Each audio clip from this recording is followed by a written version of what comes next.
Last lesson we started on chapter 5. Chapter 5 cover mainly the meaning of market efficiency. So if a market is efficient, there's no way you can earn an economic profit after adjusting for cost or adjusting for risk. The informational efficient market is based on the definition that security prices will instantly and fully reflect a set of information available in the marketplace. So based on the set of information, we have three forms of efficiency. Right? Weak form refers to market where prices reflect all the past information. Semi-strong form refers to prices reflecting all the public information. Right? And strong form refers to prices reflecting all the public and private information. So I have some students who tell me that prices reflect expected information. Is this inside the definition? No. Alright, I don't know where they get the idea from. Alright, reflecting expected information. This is based on the three information set defined. And none of these actually include expected information. Expected information is based on this three set of information to form an expectation. Alright, so please don't use expected information.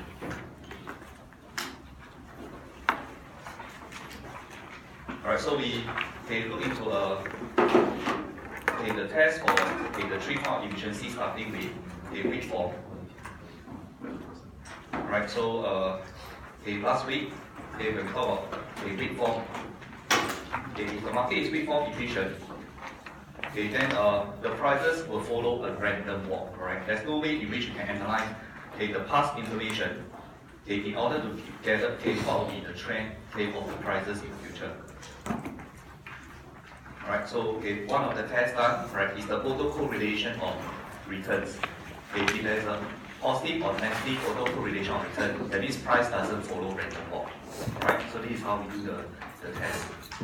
To check the correlation between one period return and another period returns. Right, like period 2 and period t-1.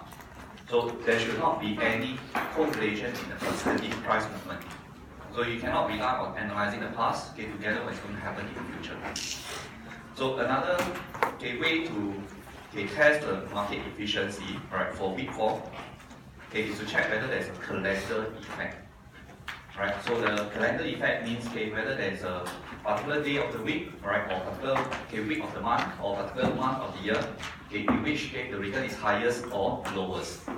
So the most prominent calendar effect identified is January effect. And January effect means the return in January as compared to the other months of the year is the highest. So if this is the case, that market is not weak form efficient. Reason is because you'll be able to form a trading rules in order to take advantage of this. And the trading rules is to buy in December when the price is low and sell in January when the price is high. Alright? So what's so puzzling about this January effect is that the joint hypothesis problem that we mentioned last week cannot be used in explaining the January effect. Right? So the January effect is not measured by comparing to an equivalent return. That's why the joint hypothesis problem cannot be the reasons behind. So this January effect, the puzzling thing is why when it's being identified, it is still evidence in today's market. In fact, it's an international phenomenon. It's not just pertaining to the US. So there are some possible explanations given. One explanation given is the taxation impact. That means manager is trying to sell away their money using stock to realize the loss, so to minimize the tax. Right? So this happens when the financial year of the fund usually ends in December. So the new year is a new financial year for the fund. Alright? So the other reason is the year-end effect, which means most of the people will actually like to go on holiday. They are in a holiday mode. So the aggressive trading will not take place in December. Hence, typically the aggressive trading starts only in January. Right? And the last explanation is the remuneration structure of the fund managers. So the fund managers are paid based on their ability to beat the target. Right? That is the performance fee. So in some cases in which the year has already run up and the fund has already beat the benchmark, right? Then in December it will become more conservative. Performing risk management rather than adopting a speculative approach.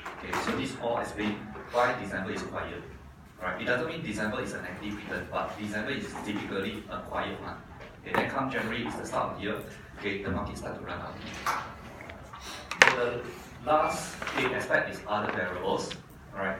So this other variables. Okay, this is where we stopped last week. Right, impact of other variables on stock returns, right? Okay, impact of other variables on stock returns. Okay, these other variables, mainly refers to the momentum and reversal. Right, these other variables here, mainly refers to momentum and reversal. Right, what is momentum? When the price is up, right, it continues to move up. Or the price is down, it continues to move down. And what is reversal?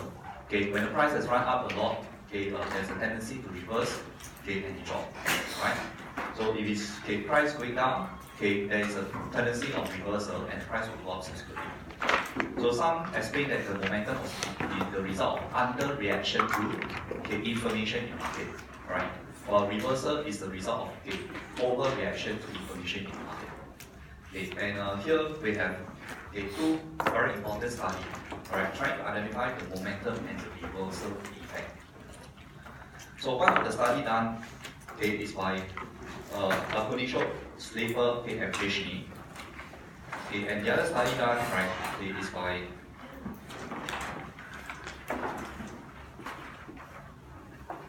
Devon and Taylor.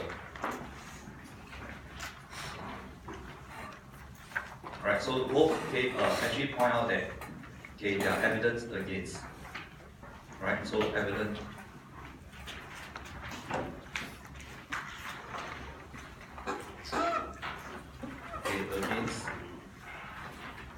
against weak fall. Right, two study. One study done highlighted in this slide is by Lakonishok. And is Pierce. Alright, typically in the research work, when you use et al, in this case Lakonishok and his associate. So Lakonishok, Slaper and Fishley in 1994. What they have done, they group the stocks into value and glamour stocks. Right, so value versus glamour stocks. How they identify whether a stock is value stock or glamour stock?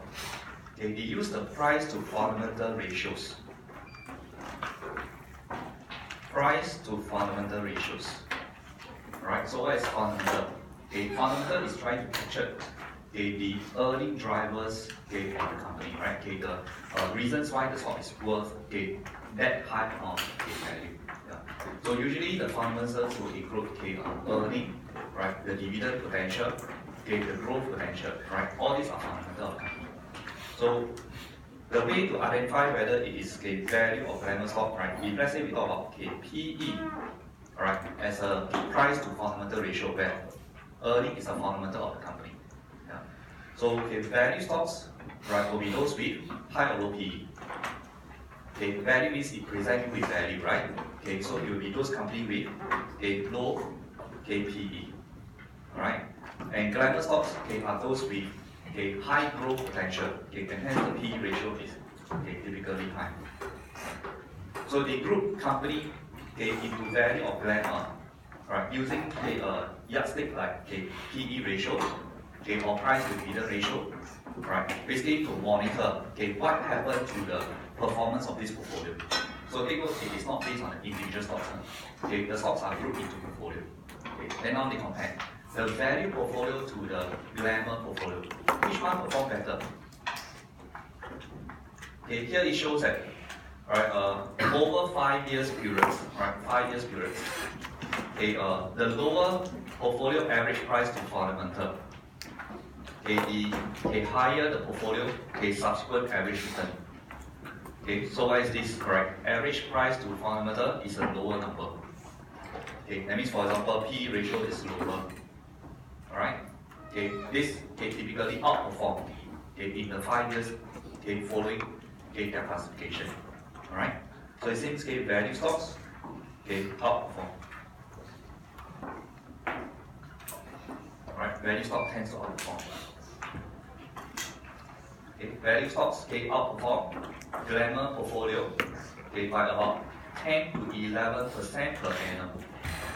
If you adjust for size, right, that will be 8.5 to 9% outperformance over this 5 years period after classification. So the excess return of value over Glamour portfolio persists over the period from 1968 to 1990. So this is why some people advocate value investment, right? You buy stocks which present value, and how do you identify value? You look for price to fundamental ratio like PE, or price to book, or price to dividend ratio. Once you classify, you buy into those companies which deem to present you value. So it seems this strategy, right, comes from a lot of this evidence. Point out that value stocks tends to give you higher return. So is this a weak form test? Right? If you look at this classification of value and Glamour, is this a weak form test, right, which rely on past information? No, right? Although this is inserted into your slides following weak form, but since we are using price to fundamental, right, it's not based on past information. So this test here, right, is actually for semi-strong portfolio.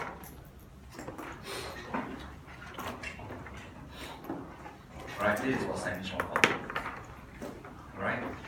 So the semi-strong form evidence that there is this value portfolio which are typically outperforming the Glamour portfolio, right? Or the value stock tendency of outperforming the growth stock. But in the last paragraph here it says Gibbon and Taylor also confirm this evidence here identified by the cognitions and its associate.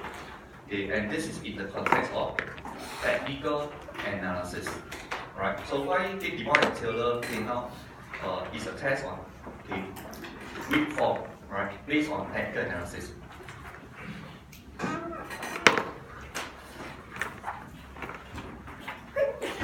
Right, so here we are talking about Gibbon and Taylor. What they did is they tried to classify the stocks based on their past performance. Right? Then they have winner stocks versus loser stocks. So what is the classification of winner or loser? It's not based on price to fundamental. The classification, right, is based on past price trend. Right? What is the recent past price trend of the stock? So if the price trend of the stock is up recently, these stocks are considered as a winner stock. Right? If the price trend of the stock is down recently, then it's classified as a loser stocks. So that is how the Gibbon and Taylor test, right, is a test on weak form. Right, and hence is an evidence of weak form inefficiency. And I'm sure even though it's a semi-strong form test, right, it proves that the market is not semi-strong form efficient. So here, what is the observation? Observation is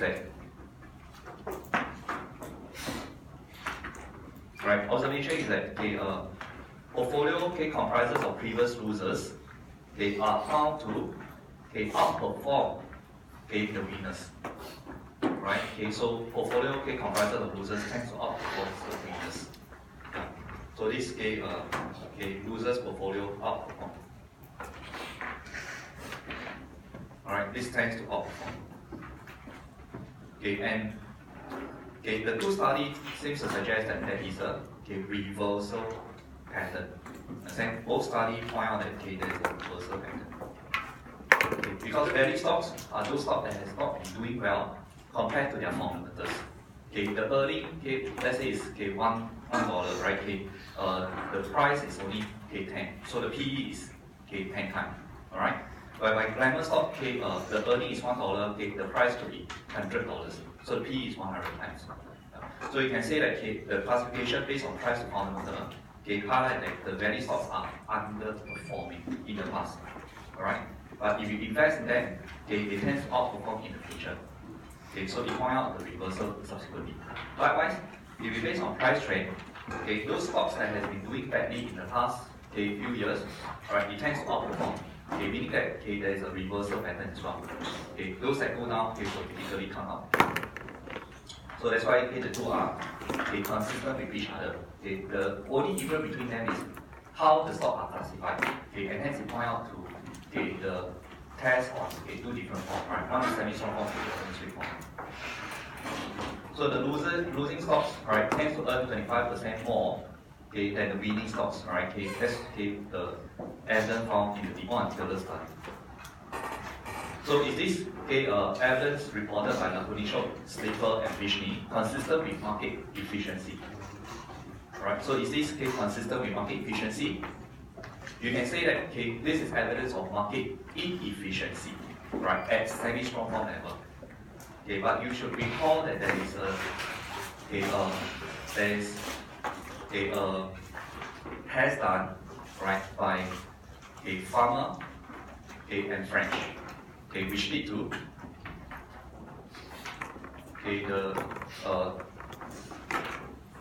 the Farmer and French which lead to this three-factor model.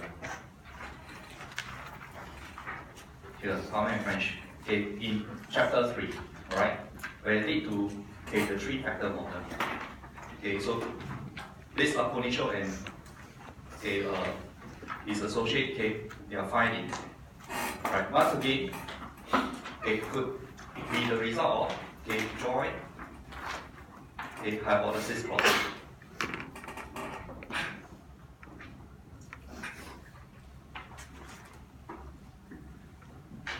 Alright, what is joint hypothesis problem? It means that well, this seems to be an evidence of market inefficiency at the semi-strong form level. But it could be the result of the risk classification in the equivalent model is incorrect. For example, CAPM, right, do not identify stocks into value or glamour. In CAPM, the stocks are identified by only the beta. Right? So the value and glamour stock may have the same beta. However, the return of the two portfolios are not the same. So how Farmer and French improve on CAPM. Farmer and French improve on CAPM by augmented two other factors. One factor is the size. Right? So besides CAPM, the factor based on size of the company. And the other factor is the book to market ratio. So the book to market ratio is a key to classification of value and glamour stocks. So this highlight that perhaps CAPM, right, is not the right equivalent pricing model. So the evidence here may not be the results of market inefficiency. It could be the result of the equivalent pricing model that you use it, which is incorrect. So this is the purpose of the slide included here.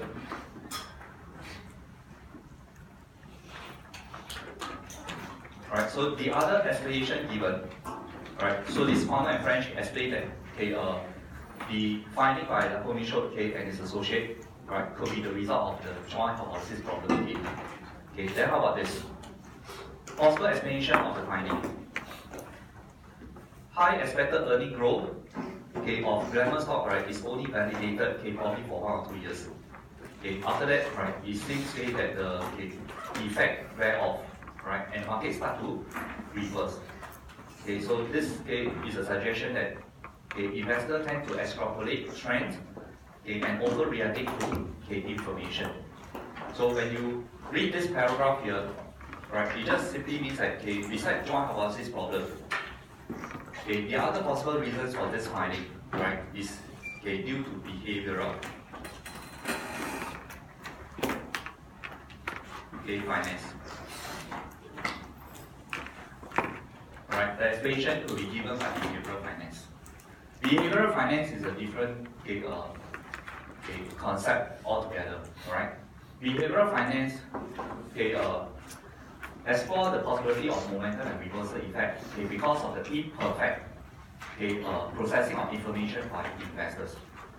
So we try to do a forecast of what is going to happen in the future. And how do we do this forecast? Is by gathering the information available to us, right? Publicly. For example, using the price, using the earning reports, we try to analyze. But after all, we are human, and it's human to Earth. So there's a possibility that our forecast is erroneous. So this leads to the effect, right, where the penny stocks tend to run up better compared to the glamour stocks, right? Because there's an error in the forecast, leading to the buying activity into the glamour stocks, right, causing an overreaction. So people are not perfect at all. So besides the information processing error, behavioral finance also explains that sometimes even if your information is correctly processed, you could make an inconsistent decision, right? For example, at times you will decide to buy, at times you will decide to sell. Most of the reasons given behind is because of the way you frame a situation, the way you see the situation. I will not go into the detail of this behavioral finance, alright, because this is not included separately in CF as a topic. But I want to point out to you that this behavioral finance has been one avenue of explaining the anomalies in the marketplace. If you are interested in this, right, I think you can Google it in the internet, right? You can easily find the information. So the behavioral finance aspect just means that investors are not perfect at all. So they would make an error in their information processing, or their investment decisions could be biased. Right? So this is why there could be momentum or reversal effect. To give you a very simple example is, during good time, right, the investor tend to be very short-term, right, having a short-term memory. They tend to forget what happened maybe like 3 years, 5 years ago, when the market could have crashed back then, right? So they tend to focus a lot on the most recent event. Like most recently, Apple earning has been doing well, right? Outperforming the expectation. So there's a tendency of investor weighing on this most recent event, giving a greater weightage on it in making a decision compared to relying on the long-term information about the company, right? For example, what has happened to the company 2 years back, 3 years back, 5 years back, 10 years back. So what happened many years ago will be given very little weightage in the decision making of the investors. So this area is actually very interesting, right? In fact, there are some who specializes in this behavioral finance aspect. Right, so these are two possible reasons which explain that why there's this anomalies in the marketplace. So if market is weak form efficient, then technical analysis will not work at all. The reason is because technical analysis is forming a trading rule. They rely on analyzing what happened in the past. Right? So the most common technique is known as charting. By looking at the chart in the past, right, based on the past prices, we try to figure out whether it's a good time for you to enter or exit from market. Right? So since market weak form efficiency suggests that past information will be reflected in the prices. So the past information will not help you to forecast what is going to happen in the future. So a very simple technical analysis tool is known as moving average. As I explained to you last week, right, moving average is to compute the price of the stock by averaging out the transacted price over a window period, like 3 days or 5 days. And moving average can be computed based on the exponential moving average or simple moving average, right? So the reason why people are using moving average is because the moving average will react to information slowly. Hence, it will sieve out all the noise in the marketplace compared to prices. Prices will spike up and down, and hence all these spike in prices could be the noises that you'll be facing. And it actually causes the investor to have difficulty in making decisions. So by focusing on the moving average, right, which sieve out all these noises, hopefully the investment decision will be better. So a lot of people are actually using the moving average to overlap on the price chart. Then they try to figure out whether it's a good time to buy or sell in marketplace. So here, the diagram shows the green line is a 10 days moving average, red line is a 50-day moving average, and purple line is a 200 days moving average. So you can see that the three moving average, right, which one is slower? It's the purple one. So that's why people say that the longer the window in calculating the moving average, it reflected the long-term trend, right? So the purple line is supposed to reflect the long-term trend, whereby the shorter moving average, the 10 days moving average, is to reflect the short-term trend. So by looking for the cross, for example, the short-term trend cross with the long-term trend, it will give you an indication of buy or sell, right? For example, here, the short-term trend cross, the 50-day moving average, right? This point here, is a signal for you to sell, right? But if you are a conservative person, if you want the cross to take place on the longer moving average before you decide to sell. So this happened subsequently at this point, right? Where the 50 days moving average cross the 200-day moving average, pointing that this is a signal to sell. So if you sell your stocks at this point, you will be able to make quite a lot of money, right? Buying back only at the later stage. So the moving average has been relied upon by a lot of traders to time the entry and exits from the market. But has this been successful? So far, limited success. Alright? The reason is because the moving average is a well-established rule. So if it's a well-established rule, if it works, people will be using it. And when people are using it, it means it's unlikely to work. So this is the evidence of technical analysis. Right? Roque, Lafelicia, and LeBron, they applied this rule on foreign exchange and US stock index. And what happened? It shows that they are able to time the market in some degree.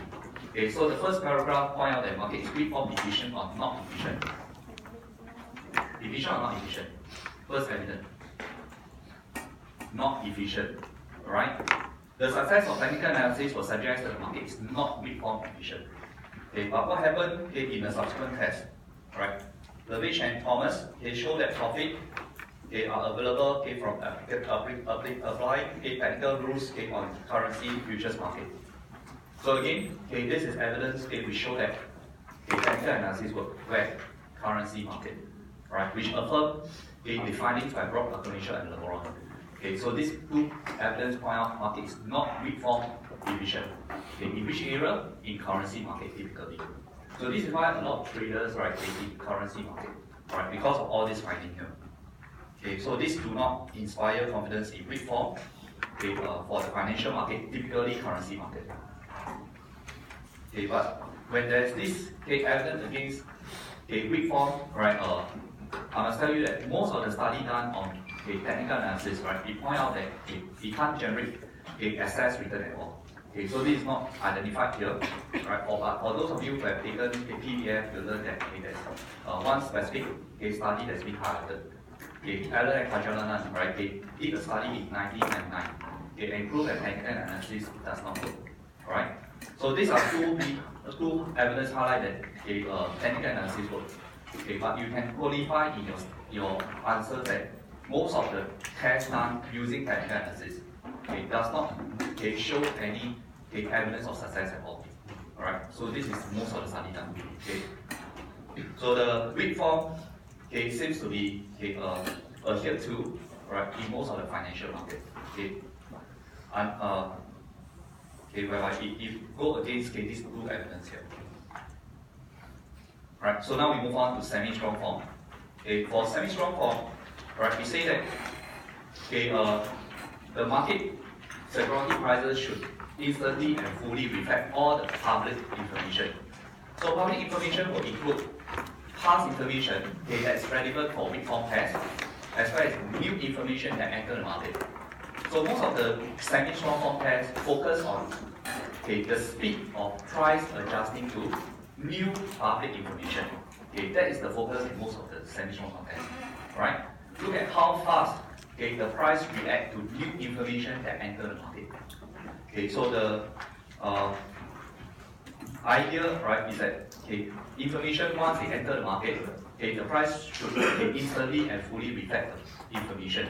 So no way an investor are able to rely on the new information that enter the market to make an economy profit. Right? So that is the implication of semi-strong test.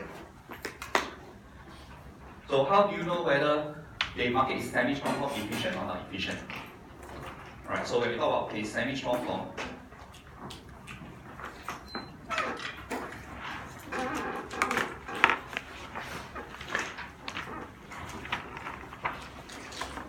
the typical methodology to test whether the market is semi-strong form efficient or non-efficient, right, is using event study.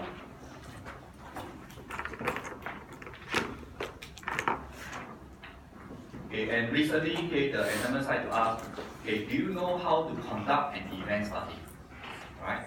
And then try to describe, how you do it. Yeah. So you need to know, in this case here, how event study is being done. What is the purpose of the test? The purpose of the test is to verify whether information are instantly and fully reflected in the prices. Alright, so you must know the event study, what is the objective?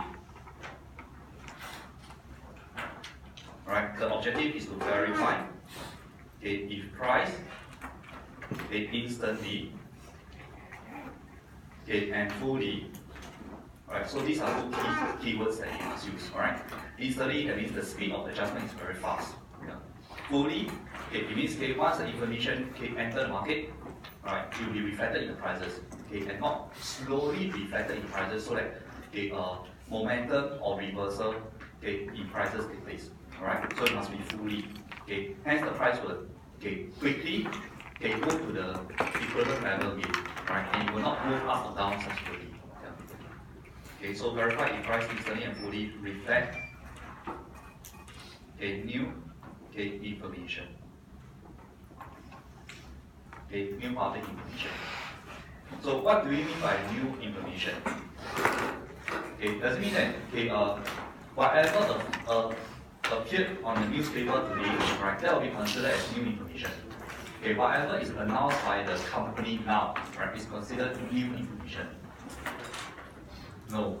When we talk about new information, what would have moved the prices, right, is unexpected information. Okay? So you must know that the new information that will move the prices, right, are the unexpected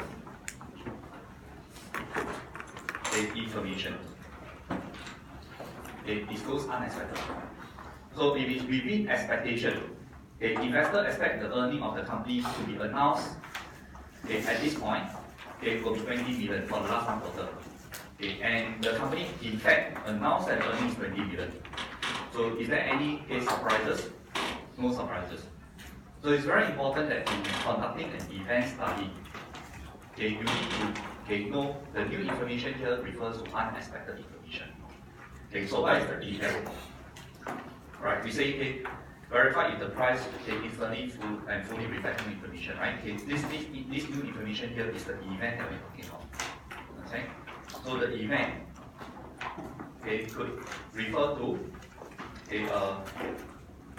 example, earning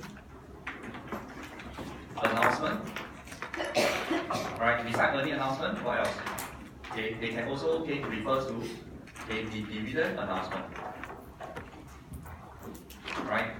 And besides the dividend announcement, they can also look at the announcement of offer.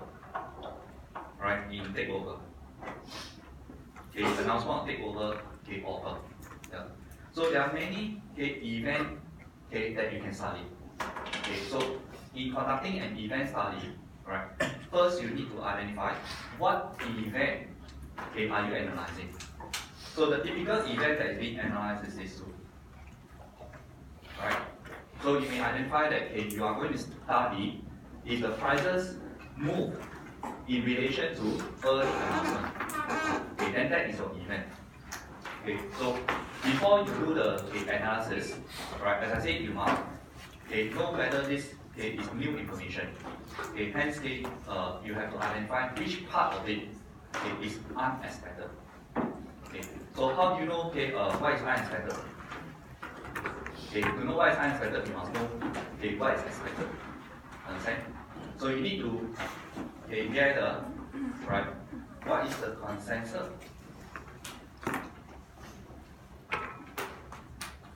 Okay, so the consensus will tell you what is the expectation. For example, before we conduct the event study, you go and gather information regarding the projected earning by the analyst in the marketplace. So company earning, right? Consensus is at this will be 20 million. So now there is an expected earning, and you can compare against the actual earning, right? And capture what is unexpected. So the consensus versus actual, right? This will tell you what is unexpected. Okay, consensus versus actual will tell you what is unexpected. So this is important because, right, when we look at the unexpected, does it reflect positive surprises or negative surprises? Positive surprises means it surprises you on the positive side. And what happens to the prices? When they surprise you on the positive side, the prices should go up, right? But if surprise you on the negative side, then the price should go down. So the gathering of consensus earning, compared to the actual earning, help you to know what is an unexpected earning, right? Which will lead to good news versus bad news. The reason is because good news will lead to price going up. Bad news will lead to price going down.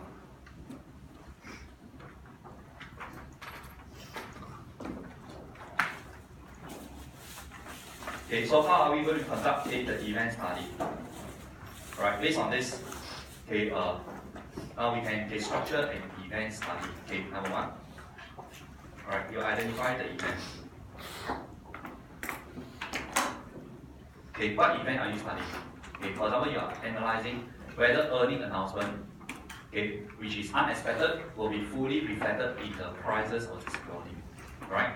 So identify the event first. After you identify the event, what is next? You have to identify the sample firm, right? So identify sample firms, right, and period of study.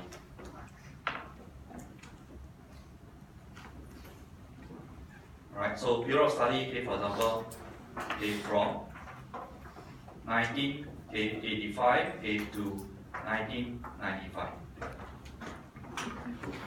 Alright, so you try to pick a list of companies and analyze the price behavior before and after the earning announcement in these periods. So once we identify the sample firm with the study period, right, we need to know whether the price reflect the new information, and hence we need this, right? We need to identify X and T expectation. That means we try to get the consensus that has been reached before the earning announcement, not after the earning announcement. That's why we say the X and T expectation, right? Or you can say this is the consensus earning.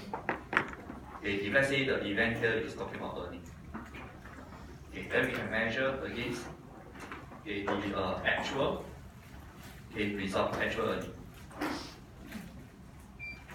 Right, so this will allow us to know whether it's a positive surprises or negative surprises. Price should go up or price should go down.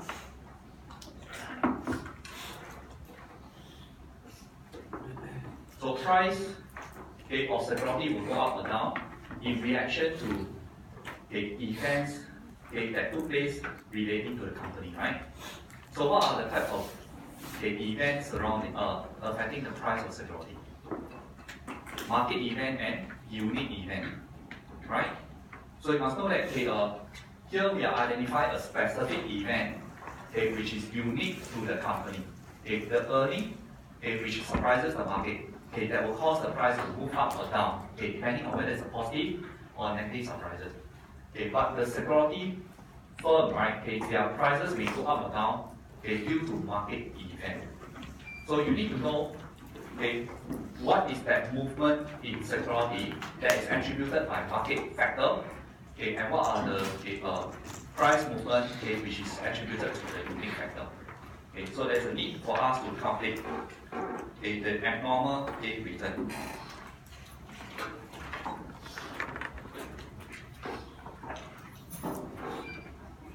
Okay, abnormal return, okay, refers to return that cannot be explained by, okay, the market movement at all.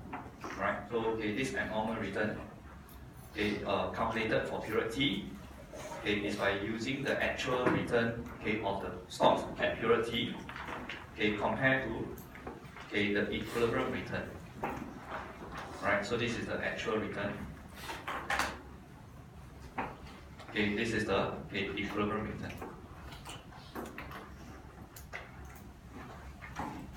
So how do you calculate equilibrium return? Okay, I gave you a few ideas last week, right? Okay, example, okay, CAPM, okay, or APT, okay, or in some cases, right, okay, the research analysts are using, okay, market model. Okay, market model here means, okay, for example, they do a regression, okay, of the stock prices, okay, with the STI index. Okay, so this will help, okay, in capturing, okay, the beta of the stock to STI. Okay, then it factor out, okay, those movements that cannot be explained by the movement STI. Okay, so the STI index will be the market model. So the main idea, right, is to capture that movement in stock which is due to unique event. Understand? Okay, so this is a movement due to unique, okay, event. Right? In this case here, okay, you can say, okay, it's due to okay, the earning announcement, alright, which is your objective. So even though the stock has gone up, right, you must know that, okay, the stock price may go up because of some market factor. Okay, for example, interest rate has, okay, been reduced by the policy maker. So it's a positive news for all stocks, right, and hence, okay, including the stock that you analyze. Okay, but you are factoring that out so that you are trying to identify the movement of the stock which is due to that specific event you are analyzing. Okay, so this, okay, computation of abnormal return, okay, is for individual stocks, right? And okay, you need to know how long you are going to compute this. Okay, so okay, the next thing is, okay, identify, right, okay, periods, okay, of analyzing. Okay, identify periods of analyzing, okay, the abnormal, okay, return. Right, so this means, okay, example, okay, 50 days, okay, before announcement, okay, to 50 days, okay, after. So you don't just simply look at the price movement on the earning announcement, okay, that day itself. You will have to analyze it, right, prior to the announcement, okay, and follow through, right, after the announcement. Okay, that's why you have to identify what will be the appropriate period, okay, in analyzing the abnormal return. So here is just an example, right? For example, okay, 50 days, okay, before the earning announcement, okay, you will have start observing the price behavior of the stock. Okay, capture those stock price movement, which is not due to market factor, right? Okay, then, okay, even after the announcement, right, even after the event itself, okay, you continue to monitor, okay, what happens to the price, okay, after, okay, the announcement, okay, for a period of maybe, okay, around 50 days. Okay, so this, okay, allows you to see, okay, what is the price behavior of stocks. But is it reliable, okay, for you to, okay, work on just one stock? No. Okay, you must know that, okay, for individual stocks, right, the price movement can be affected by, okay, noises. Okay, that's why, okay, point number 4 and 5, Right? These are work on portfolio basis. Understand?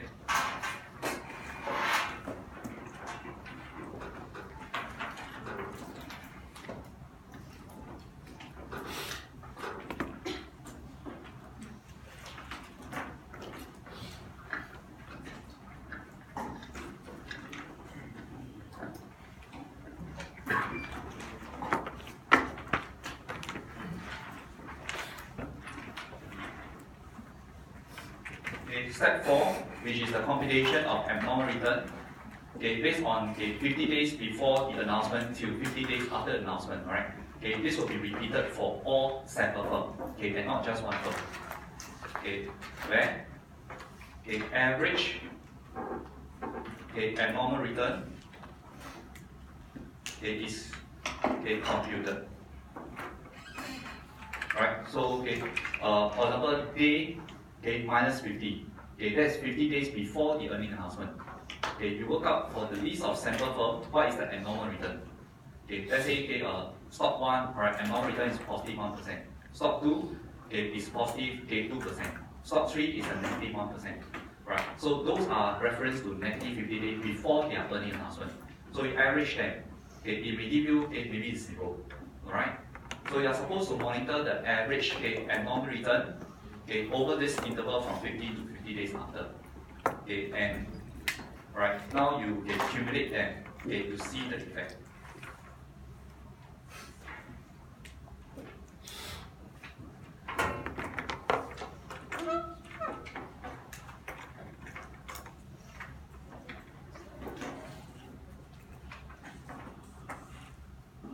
Right, you accumulate the abnormal return over time, right?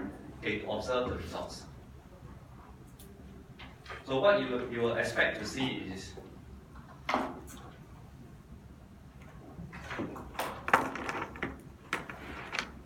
by right, you are trying to observe the price. What happened following the passage of time, right? Due to the event which took place at time 0, right? But you're observing starting from day negative 50 to day positive 50 after the earning announcement. But I told you that price, right, is very subjective. In a way, this price could move, right, as a result of market factor. That's why usually when we look at the results, right, we're not using price. So the study, right, actually look at the cumulative abnormal return. Right? CAR here stands for cumulative abnormal return. And how this cumulative abnormal return behave over time. Starting from negative 50 days before the earning announcement, right, till 50 days after the earning announcement. Right? So instead of price, we use cumulative abnormal return. So if there's no specific event affecting the company, we can expect that the cumulative abnormal return should be quite close to 0, right? So prior to the announcement, this is the announcement date, the event.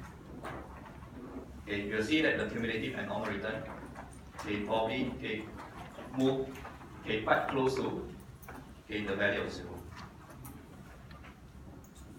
But when there's a event, right, that is unexpected, what happened to the announcement? What happened to the price? The price will now react to this specific event. And probably causes the price to move more than what the market factor suggests. So the price could move up in relation to this specific event. And if the cumulative abnormal return stabilize upon the announcement, this means the market is semi-strong competition. Alright? So the key here is whether it's stabilized. If it stabilized after the announcement, that means the market is semi-strong competition.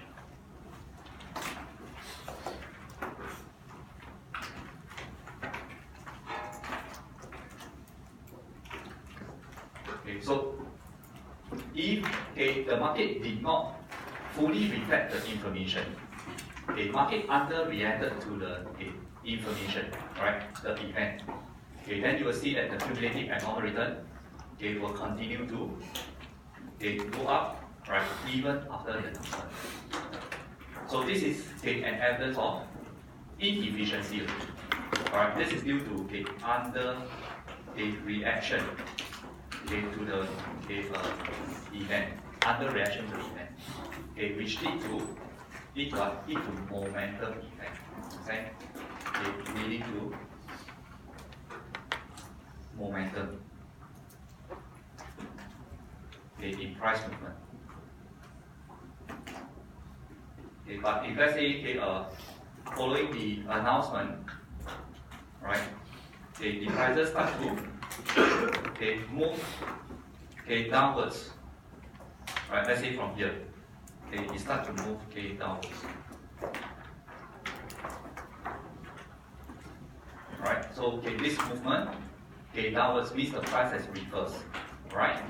So this is a reversal in prices. But what has causes the reversal? Reversal is because the price has overcorrected. So this portion here, right, must be over reaction to the condition. So the ideal case is the cumulative and normal return should be stabilized very quickly after the announcement. But if it doesn't, right, then the momentum of the reversal may be identified. Meaning that the information are not quickly reflected in the prices and fully reflected in prices, right? Then it is a suggestion that market is not semi-transform efficient. So what happened before the announcement? Actually is not our interest, right? Our interest here is after the announcement, not before the announcement. But there are people who try to analyze before the announcement in order to see how the expectation is being formed, right? So there has been study done showing that typically before the announcement, the cumulative and normal return will have turned positive. If let's say people expect generally the earning of the company to be good. So my drawing here is relating to a positive earning surprises. If it's a negative earning surprises, then this will reverse. Alright, it's going downwards. Not upward. So this in reaction to positive surprises. So don't forget your objective is to analyze what happened to the price after the announcement. Because our purpose is to verify whether price instantly and fully reflect the unexpected earning. So what has been the conclusion? Alright, the conclusion here is market are typically semi-strong form efficient. Because the cumulative and normal return quickly stabilize, right, usually within 5 to 10 minutes after the announcement. So it will be very difficult for anyone to rely on public new information to make an excess return, right, or economic profit. So in the next slide, right, we try to explain to you why the cumulative and normal return start to move even before the announcement. The announcement date is time 0. But before the earning announcement or dividend announcement, the cumulative and normal return has turned positive or negative, right? In this case, positive. So what will be the reasons behind this? Right, there are several reasons given. One possible reason given is there is a leakage of information. So those people who are privy to the private information, may not be tight-lips about the information, right? They will go around and giving hints to those surrounding people, resulting in the leakage of information, right? So that's why you see that the cumulative and normal returns start to move even before the announcement, suggesting a leakage. But at times, right, this increase in prices was not because of leakage. It was more of the event, right, usually take place after the price movement. For example, when we talk about stock splits usually happen after the price of the stock has gone up a lot. For example, SPH share moving from $18 to $20 to $22 to $25. Okay, so as the price of stock become higher and higher, okay, there is an affordability issue. Okay, those people who want to buy SPH shares previously, okay, will have to buy minimum of 1,000 shares, okay, as this is the odd lot size, alright? And $25 per share means they must have at least 25,000 to buy the SIN share. So to make it more affordable, the listed company may decide on the stock split. That means one share, they split it into maybe 5 shares. So if you split it into 5 shares, one share will be worth how much? 25 divided by 5, right? So it's just $5. Yeah. So the stock split is following the price going up to make the stock more affordable. So this probably explain why, right? The cumulative abnormal return go up, meaning the stock price will be going up, and what is this event, right? This event may refer to stock split, rather than earning announcement. So stock split actually follow the price movement, right? So this may not be a suggestion that there's a leakage in the market at all. So what are the empirical evidence gathered? Right, there are quite a lot of evidence which point out that the market is efficient. For example, Ashfield and Mullins, right, they say that the unexpected dividend increases cause the stock price to go up. So in this case, the price did react to the unexpected dividend announcement. Right? So this is evidence of market efficiency. Likewise, they also show that when there is a stock issue, right? Stock issue means the company is trying to sell shares to raise funds. What happens to the price is the price will start to drop. So this is a very useful evidence which you can use it in your other chapters. When we talk about unexpected dividend increases, causes the stock price to rise. This is relevant to which chapter? The dividend policy chapters. Okay? So you can memorize this evidence here in support of the dividend policy being a signal. Alright? So a change in dividend is interpreted as a signal in the market, where increasing dividend means good news in general. Because companies don't increase dividend out of the blue, right? They increase it only if it is sustainable in the future. Yeah. So this is evidence by the study done over here. Then how about stock issue? Right, stock issue is relating to which chapter now?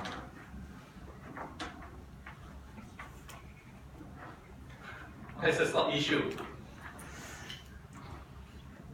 Yes? Packing order. Right? So this is actually an evidence for the packing order part. Right? So the packing order point out that the type of security issue is a valuable signals to the market.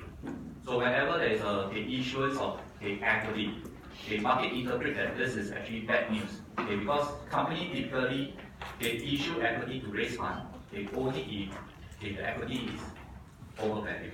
Right? That's why upon the issuance of equity, the share price will drop. And this is evidence now in the study by Ashby and Mullins. Right? So this is a study which is very useful not only for chapter 5, but also in support of your other chapters. Right? Chapter 8 regarding the packing orders, right? And chapter 9 regarding the dividend policy. So there are also evidence that market is not semi-strong form efficient. For example, Boyd and Brown, right, he identified there is a market underreaction to earning announcement. So this is this kind of diagram here. Where there's a positive surprises, even after the announcement, the cumulative abnormal return or the price continue to go up. Right? That means market are not incorporating the information immediately and fully into the prices, right? They are still reacting to it. So these are the evidence against and support the semi-strong form. Right. Now we move on to the last one, which is strong form efficiency. Most of the evidence or empirical study done is in relation to semi-strong form and weak form. Most of them, right? Very few tests done on strong form. The reason is because for strong form, the prices must reflect all the public and private information. And how are you going to get the data relating to traders that has successfully made a profit using private information. It's very, very difficult. No one will go around and sharing that they managed to make money by using private information, because that is against the law, right? And they'll be jailed. So very, very few study done on strong form efficiency. For those study done on strong form efficiency, they typically rely on the available public information, such as the performance of mutual fund, or the performance of insiders. Here the insiders is not referring to those who use the private information to trade. Right? This insider here is talking about the trades of the senior manager or directors of Pinnacle. Right? For example, the chairman of SGX previously, JY Pillay, right? When he bought 250,000 share in SGX, because he's the chairman in SGX, right? He's considered as an insider. So when you buy 250,000 share in SGX previously, he has to disclose this interest to the market. So this type of trade is called insider trade. Alright? The trades that is initiated by the senior management of the company, the listed company, or the directors or chairman of the company. So actually this is available information, you can get it in the market. So you can use this trade here, like the trades of JY Pillay, and analyze, right, whether subsequently this trade is actually highly profitable or not. So this is based on the belief that he probably had inside information, right? But actually it's a very difficult, right, way to prove it. The reason is because if JY Pillay is using private information to trade in the stocks, then he'll be caught by the law, and he can be prosecuted. So the execution of this trade may not be due to insiders' private information. So if you're using this as a test, right, the published insider trade to see whether it's a profitable trade, right? Then this is a suggestion that they are using private information. But as I said, it may not be the case, right? So that's why any results obtained through the analysis of this insider trade, may not be conclusive at all. So what are the evidence, right? There seems to be quite a number of study done showing that it is possible to use the professional analyst forecast, right, to meet an assessed return, whatever the value line survey, right? So this is a suggestion that the market is not strong or efficient at all. Believing that the professional analysts do have superior information. Right, so there seems to exist a private information in the hand of professional or privileged agents. So it's a suggestion that the market is not strong form efficient. This is the purpose of it. However, in other case study, for example, the study by Blake and Timmermans, they show that over 23 years span, right, the UK funds actually underperformed the market by around 2%. So this evidence here seems to suggest that the market is strong form efficient, right? Strong form efficient. If the funds in UK are in possession of superior information, namely private information. But if they don't, then this is not a good evidence of strong form efficiency at all. So the question is whether does the fund managers possess private information? If they don't, then this is not an evidence of strong form efficiency. Strong form efficiency, or efficiency or inefficiency, right? So the result seems to suggest that the mutual funds are no better off compared to average investors. So this last parallel just means that it seems the market is strong form efficient. As I highlight to you, this is condition on the mutual fund managers do possess private information. And using this private information, they cannot beat the market. Right? But if they don't, there is no surprises at all. If they don't possess private information, they don't possess superior information, that can easily explain why they cannot outperform the market. Right? So we come to the last part of this chapter 5. This is regarding the long-term horizon forecastability.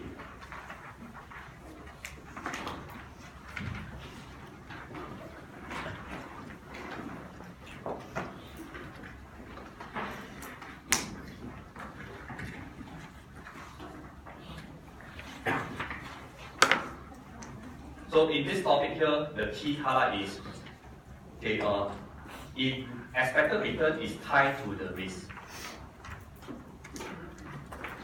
Okay, in CAPM, right? In CAPM, we measure expected return, right? And that is using the beta of the stocks.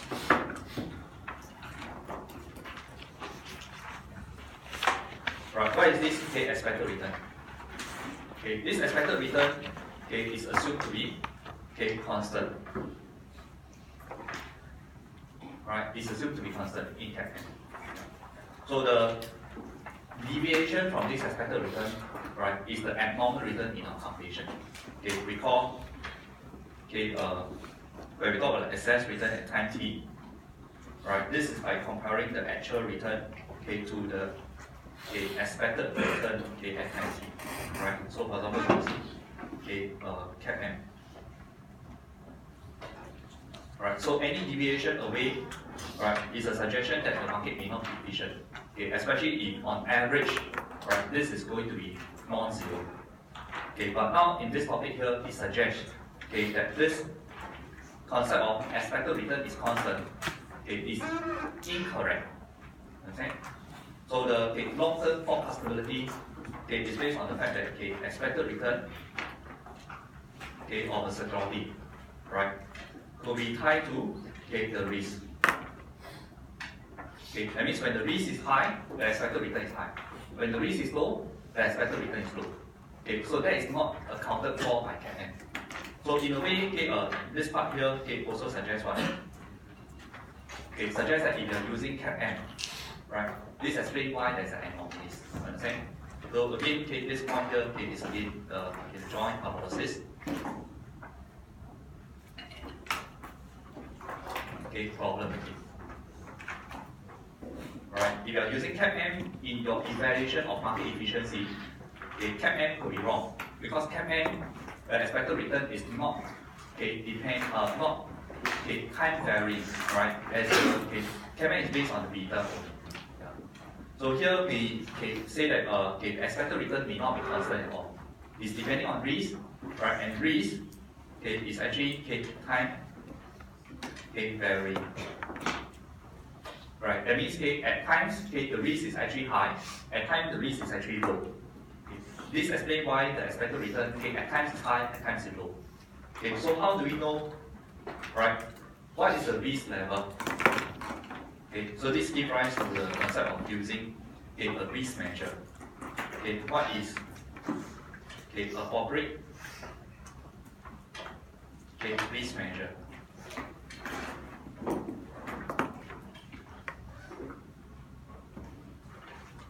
So the concept first came about, right, when the economists try to calculate the risk using a different yardstick, right? Especially Bensel and Yaron, right? They try to use the standard of living as a way to measure the risk in the economy, rather than beta and standard deviation. But exactly what constitutes risk, there's still no objective answer to this. Alright? So some say the risk could be the volatility of asset, right? The risk could be the GDP in the economy, alright? But there's no consensus view as to what actually is a single measure of risk. Yeah. So what we do know is the risk seems to be time varying, right? If we try to compute the price of a risky asset and compare to the fundamental of the risky asset.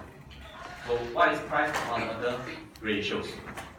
I thought about that earlier on, right? Price to fundamental ratio, examples will be PE ratio. You compute the price, you compare to the earning of the company. Another price to fundamental ratios will be price to dividend, or price to book, right? So all these are price to fundamental ratio.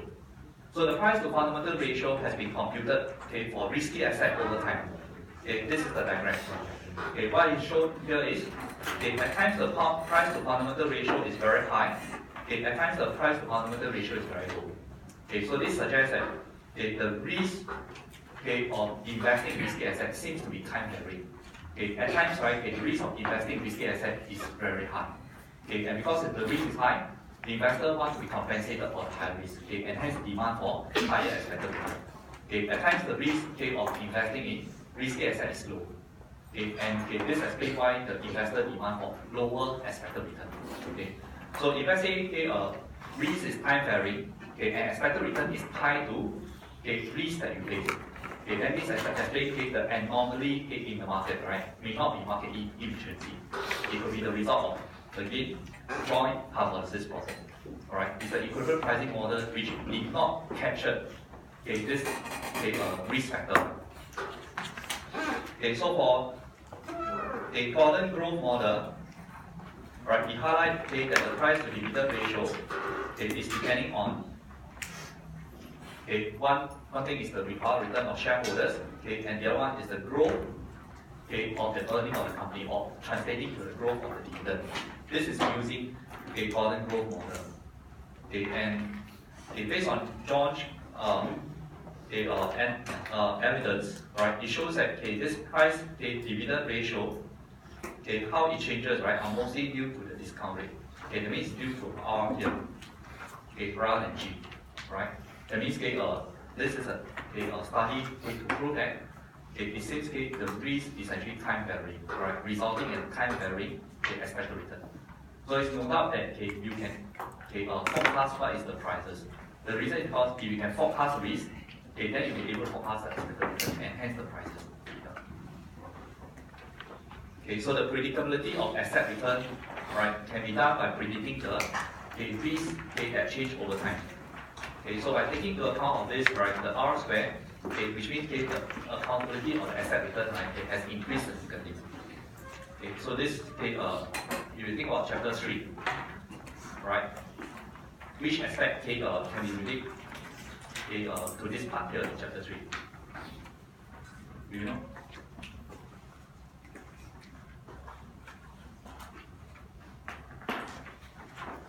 In chapter 3, we talk about factor model. Right, so one of the very popular factor model is the 3-factor model. The 3-factor model is using CAPM, size, and go-to-market ratio. That's by Palmer and French. And after this 3-factor model, we have another model, the 4-factor model. What is the 4-factor model? Other than 3, there's one more factor. What is it? Momentum factor. Alright? So this can be explained by the momentum factor. So the momentum in price movement may not be the anomalies in the market, pointing out market is inefficient. Right? It could be the equivalent pricing model, it does not account for it. So if you include the 4-factor model in your analysis of equivalent return, then now the anomalies could be gone, right? Meaning that the market is efficient. So this all boils down into the issue of joint hypothesis problem. We will never know which equivalent model is right, which one is wrong. And hence we will never know whether the anomalies in the marketplace was truly the result of inefficiency or the result of the model is wrong. So a lot of these anomalies which point out market inefficiency can be boiled down to just the joint hypothesis problem aspect. The only one which cannot is the calendar effect, the January effect.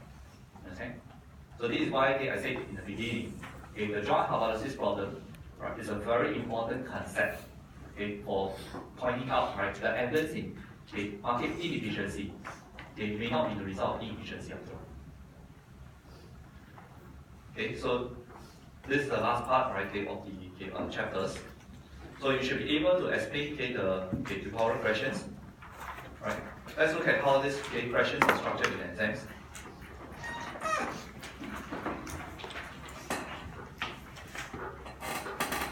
Right, so in question 1, it asks you the different form. Meaning you have to define what is weak form, semi-strong form, and strong form efficiency. And then how it relates to one another, right? How it relates. If the market is strong form efficient, then it must be semi and weak form efficient. Why? Because strong form efficiency entails a larger set of information. So that is how it relates. So what it means for market to be efficient. We give a general meaning of efficiency. Prices should instantly and fully reflect all the available information. That is the meaning of market efficiency. And what is the implication?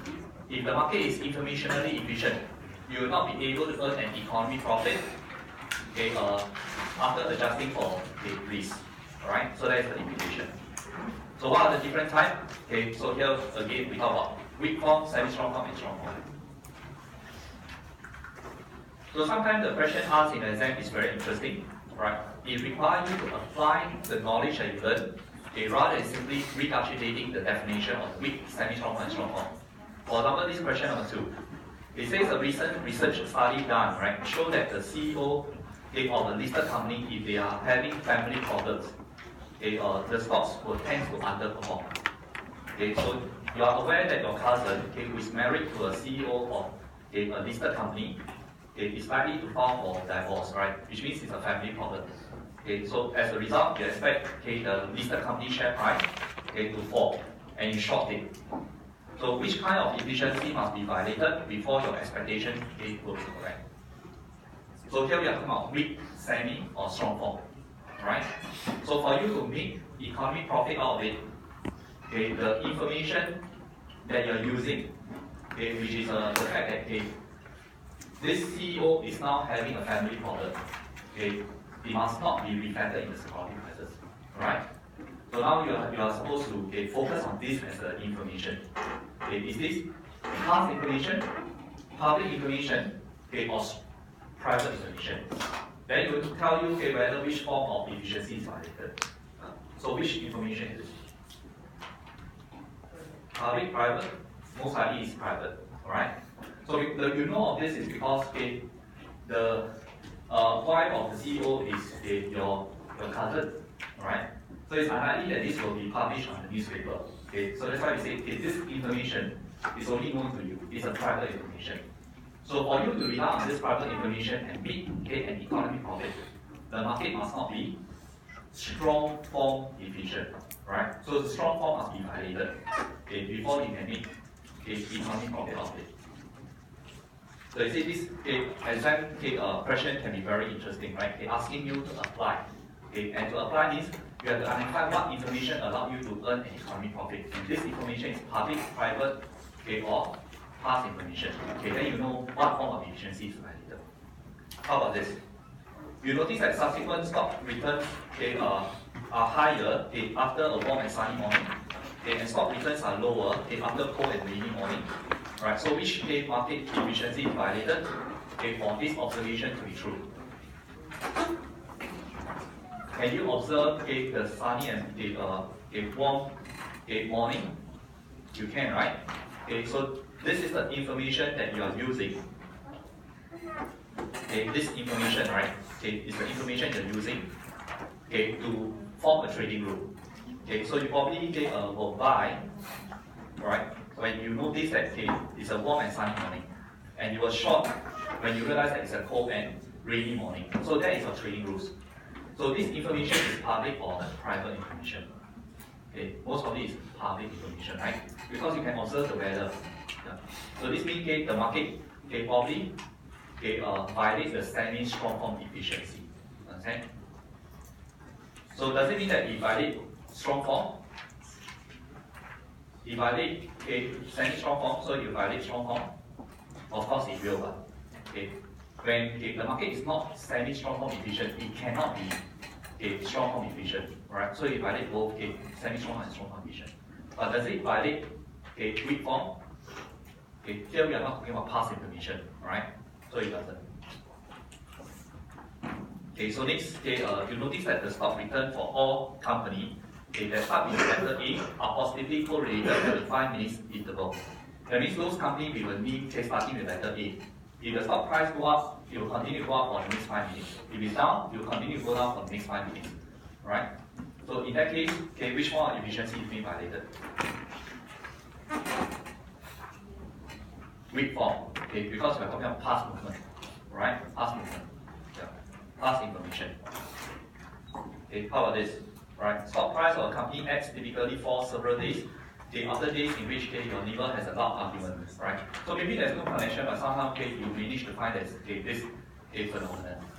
So in that case, right, which form of efficiency is being violated?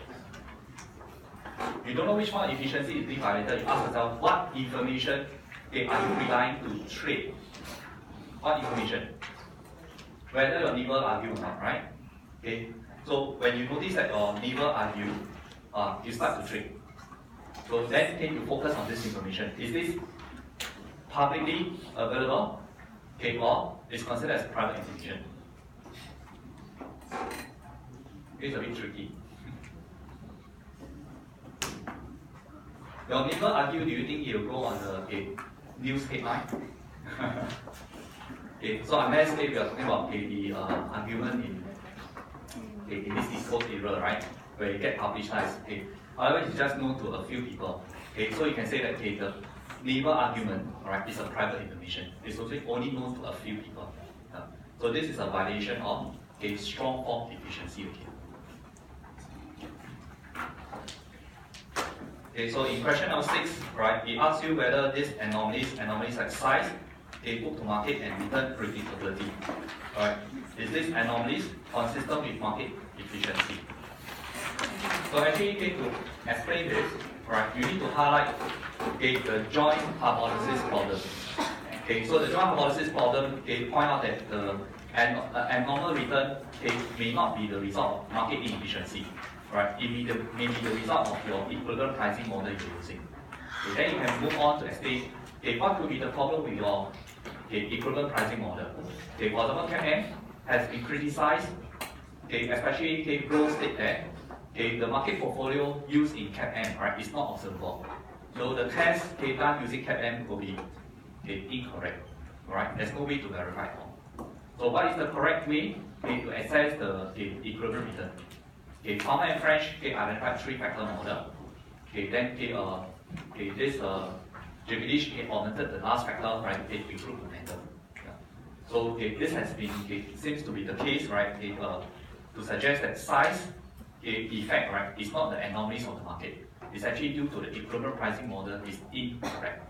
Likewise, for book to market ratio, right? Because this is one of the factors in the 3-factor model given by Farmer and French. How about return predictability?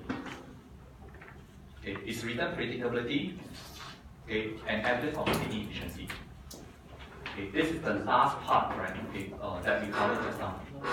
Return predictability does not suggest that the market is inefficient, right? It could be the expected return is not constant, right? It's time vary depending on the risk that take place from time to time.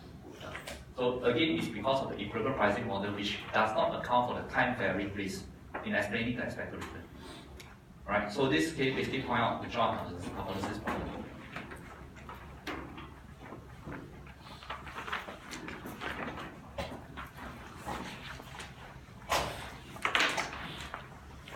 So this is to list out the evidence in favor and against weak form. Right? So you can talk about a random walk, you can talk about the calendar effect, right? You can also talk about the momentum and reversals. Understand?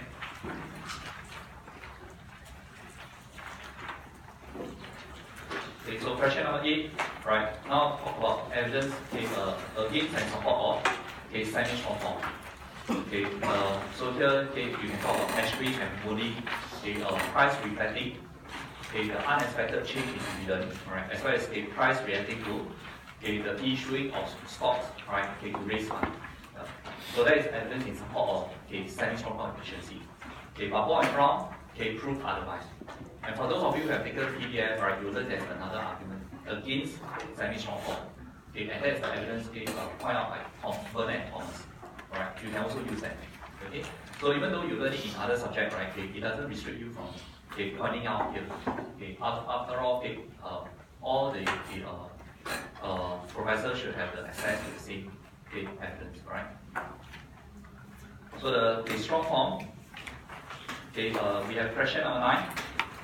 Right, this one asks you to identify and explain which form of efficiency are adhered to or violated in the following hypothetical case. So the first one is return of some stock appeared to be weakly but positively correlated in the following week. So is this a violation of efficiency in the market? Is this a violation of efficiency? If yes, if this is a violation, then what form of violation? is based on a correlation in prices. That means you must be looking at what happened in the past price movement, right, to predict the future. So this is a weak form violation, weak form efficiency violation. Okay, anything to add? Okay, do you notice that here it states weekly? Okay, that means, right, even though there is this observation of a positive autocorrelation, okay, this positive autocorrelation is not strong at all. Okay, it may not allow you to make an economic profit out of it. Okay, so if it does not allow you to earn economic profit, okay, then is this still a violation of weak form? No. Right? So even though this is surrounding the weak form evidence, okay, but whether you can make economic profit out of it, okay, will determine if the market weak form efficiency is violated. Right? So the words weekly point out that this may not be possible. Understand? It may not be possible. So it may not be a weak form violation. So the top 10 equity investment fund. Okay, top 10 equity investment fund in UK outperform the UK market by an average of 5%.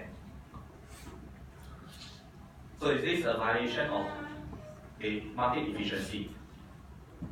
Which level?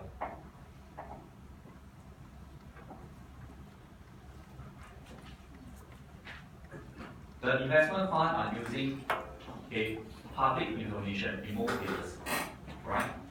So if they are able to beat the market, then the suggestion that market is not semi short form efficient. But can you just conclude that market is not semi short form efficient? Here it only give you the results in year 2009. For you to conclude that the market is not semi short form efficient, there must be consistency in outperformance. So the word is consistency in outperformance. So the top 10 equity funds that outperformed in UK market in 2009, are they able to continue maintain their ranking in 2010, 2011, 2012? So if they can't, then there's no consistency. So their ability to come in as top 10 will be the result of their luck. They're just damn lucky. Right? So the next year they are no longer lucky anymore. Understand? So don't always just simply look at this and say a violation of market efficiency. Right? It may be possible that it's a trick question. So as in this case here, just like first one, you may conclude that it's weak form inefficient evidence, but you didn't notice the word weekly. Right? So it needs to explain the weekly part means it may not be possible to make an economic profit. And hence the market is still weak form efficient.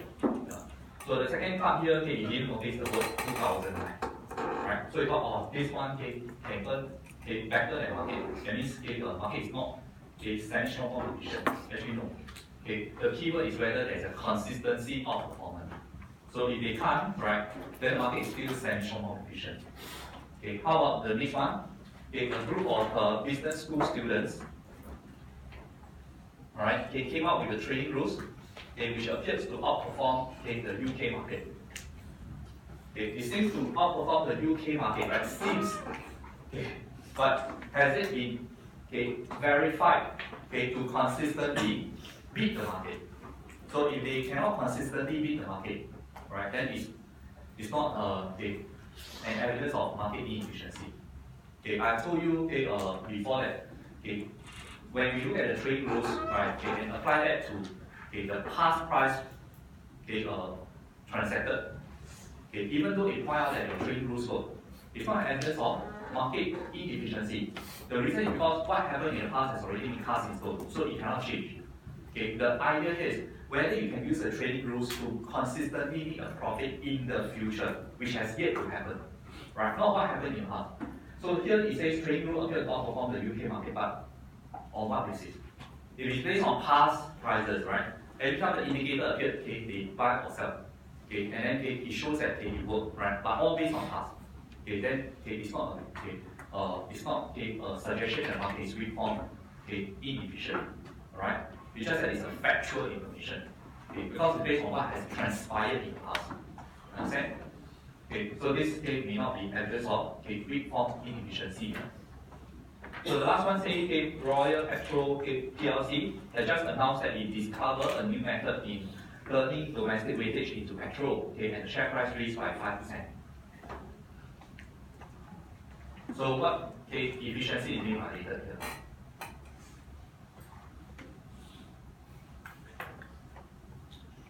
The keyword here is announced. So prior to the announcement, their ability to turn domestic weightage into petrol is a private information, right now. Before announcement, their methodology that to turn waste into petrol is a private information. So when the private information turns public, the price go up. Alright? So this case is a suggestion that the market is semi-strong form efficient. But is it strong form efficient? No. Yeah, it's not. So it's a violation of strong form efficiency. So these are the likely questions in CF paper pertaining to the topic of market efficiency. Alright, of course, the traditional type of question like the evidence in favor and against, this may still appear. So this will end the chapters on efficiency. Any questions?